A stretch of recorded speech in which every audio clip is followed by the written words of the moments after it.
Yesterday, as you guys can probably tell by what's been on the channel lately, I've been trying to import a car from Japan. I'm still actively searching. One of my close friends, Trevor from JDM Buyer, he's the one helping me import a car legally. He found me this, I'll just tell you what it is.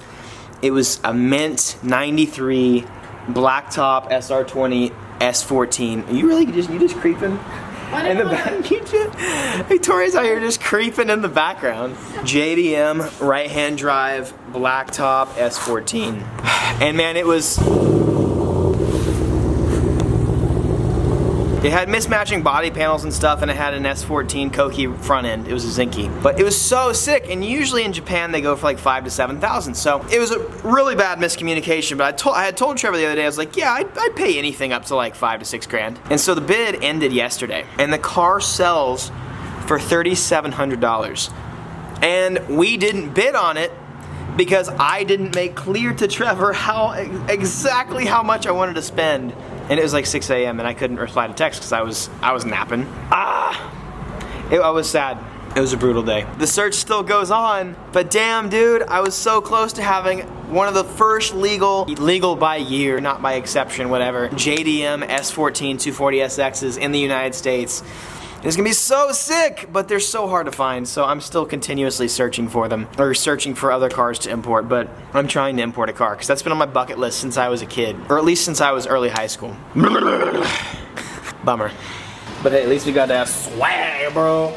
We gotta have swag, bro. Look at that, dude, it's so sick. Okay, this car's been problematic lately, and it's time to explain. Check this out. Thanks, Driven Fab. Look at this. From Driven Fab. That's so cool. I love seeing companies that send me stuff that are like, Shank Squad.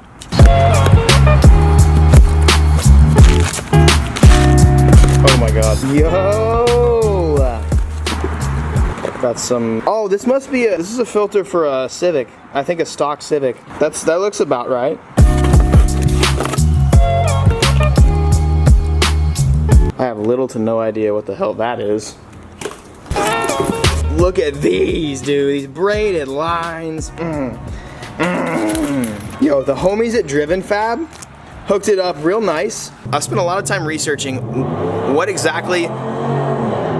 I told you guys, people floor by here all the time. I spent a lot of time and effort trying to figure out exactly like what's the best catch can / air oil separator / whatever for the Evo 10. Every single boosted car needs to have some sort of catch can. In fact, I think almost every car needs to have a catch can. This one probably should have one, but send it, it's fine. But I looked up online, the best reviews I could find were Driven Fab. And today we've got the catch can setup that we're gonna be installing on this, because I'm not really sure what exactly this car is doing with oil, if it's doing any blow-by type thing, and we're just trying to save this car from doing anything nasty.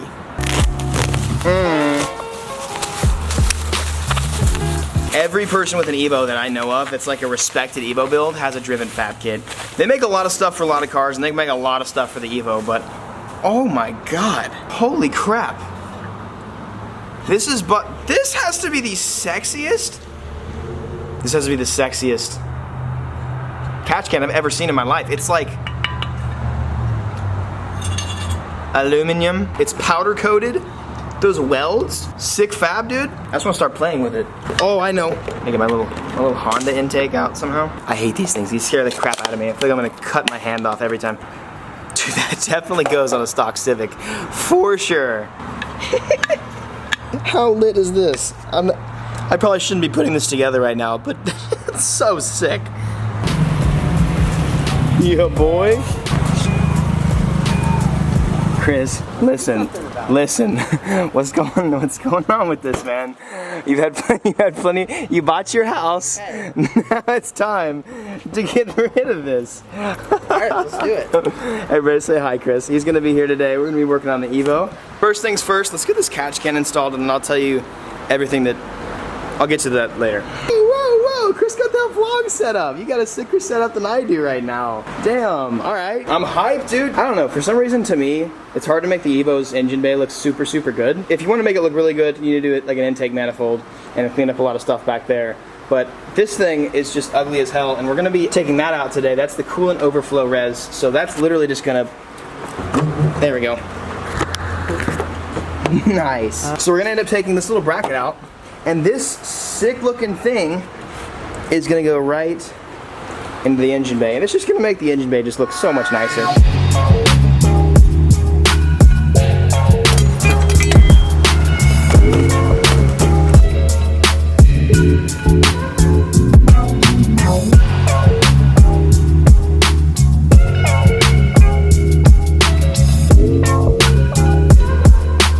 So this is really interesting. Since I still have the stock valve cover, I ended up having to cut the little, it's not the PCV, but it's cut this little thing off, drill it out a little bit, drill it out to 3/8, and then slide this little hose in. So if you guys get a driven fab kit and don't have an aluminum one where you can twist it off, that's what you have to do. So drill it out to 3/8, and it's literally a perfectly snug fit. You can't get it out now. And I literally had to hammer it in with a little mallet. So it's good. It's gonna look so sick.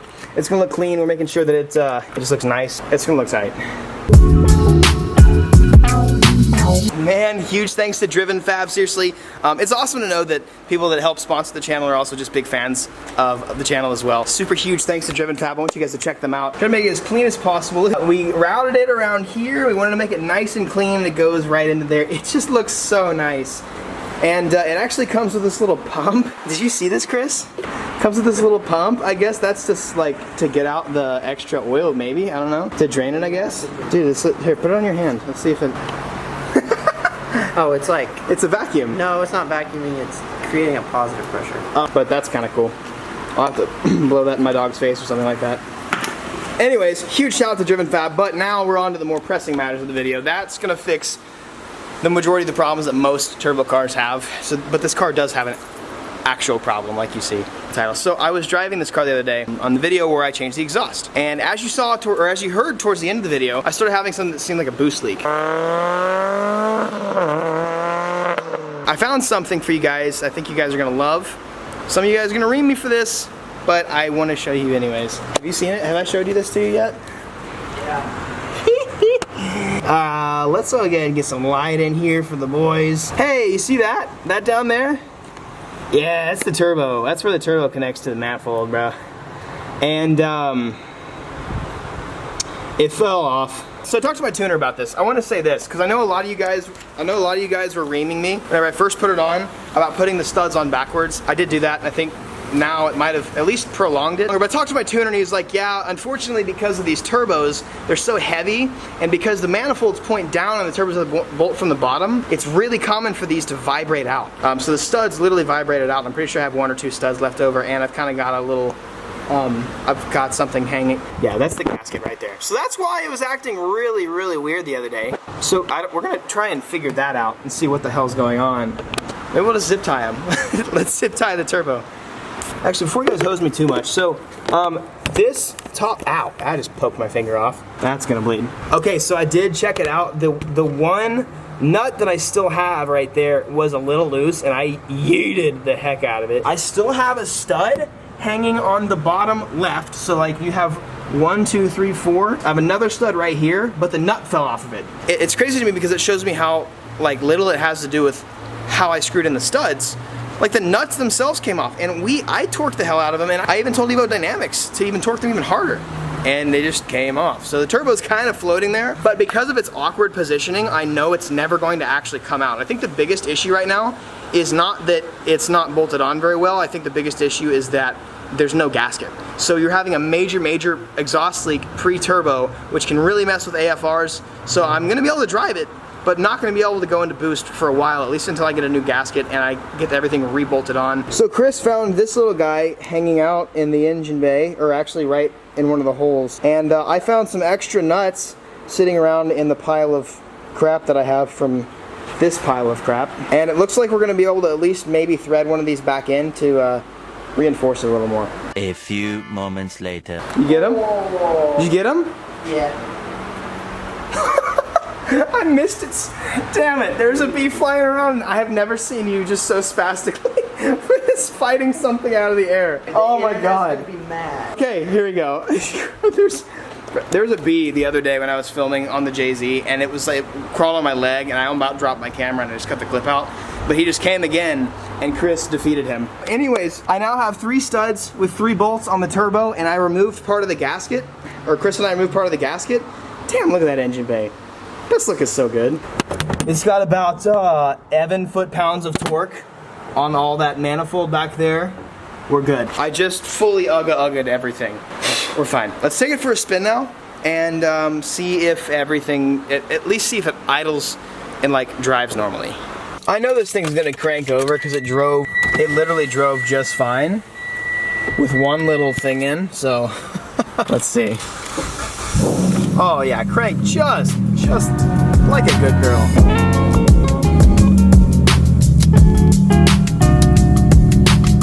There's no gasket now, so I know it's probably gonna be making a really interesting sound, but at least the car will drive.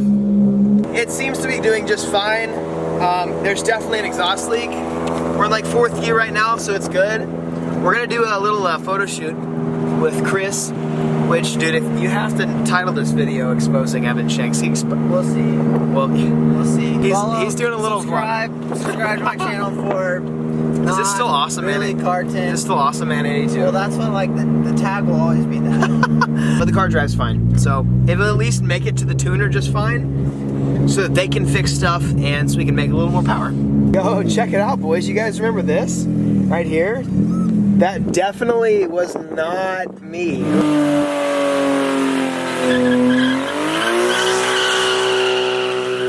It was not your boy.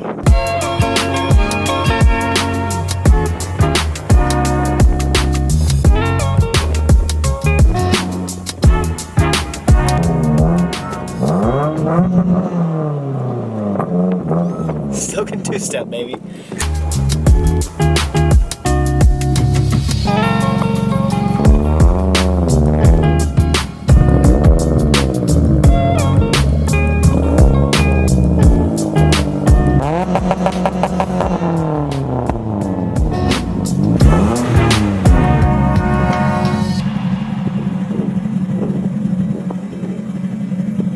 So I think I lost the rest of my gasket maybe, because now you can hear like you can really hear it spool up. I don't know. That or maybe something popped off, I'm not sure, but dude, you never know what's going on. When you have cars where you literally replace everything, literally anything can happen, and nothing should ever be a surprise to you, so I don't know. It's the first time she's gotten wet. First rainstorm she's been in. So, oh bro, look at that mother's wax is doing wonders, dude. Let's see if there's, hopefully everything's wrong. Okay, well we definitely popped off the charge pipe completely. Nice. Well, I don't know if you guys can hear it, but it's definitely a torrential downpour. So, I'm just gonna figure the rest of this out, and at least it runs. So we'll have it. God, my feet are getting so wet. Oh, it's so bad. Ah. I'll fix this later. Thanks for watching, and make sure you go check out Chris's stuff. He's actually about to go vlog in Ireland, right? Iceland. I always say Ireland, Iceland. He's about to go vlog in Iceland, and it's gonna be cool. He did my drift footage and stuff like that, so make sure you check him out. Put his link in the description. I will catch you guys later. Thanks so much for watching. Peace out. Be victorious.